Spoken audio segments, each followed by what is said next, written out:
வாழ்க்கையில் எப்போதும் தோல்வி, வெற்றி பெற முடியலையா? இதோ உங்களுக்கான ஒரு நிகழ்வு. சூழ்நிலைக்கேற்ற திறமையை வெளிப்படுத்துங்க. அதாவது கேம் சேஞ்சராக இருந்து பாருங்கள், வெற்றி உங்களுக்கு தான்.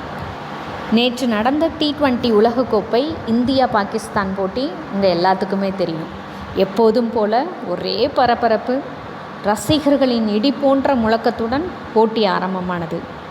டாஸ் வென்ற பாகிஸ்தான் பவுலிங்கை தேர்வு செய்தது.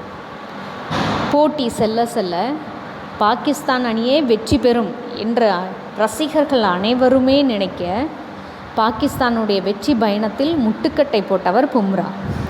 முடியாததை முடித்து காட்டி ஆட்ட நாயகனாக பும்ரா விளங்கினார். இந்தியாவின் வெற்றிக்கு வழிவகுத்தார். இவரை மாதிரி தாங்க நீங்களும் சூழ்நிலைக்கு ஏற்ற மாதிரி உங்களுடைய திறமையை வெளிப்படுத்துங்க. கேம் சேஞ்சராக இருந்து பாருங்கள், வெற்றி உங்களுக்கு தான்.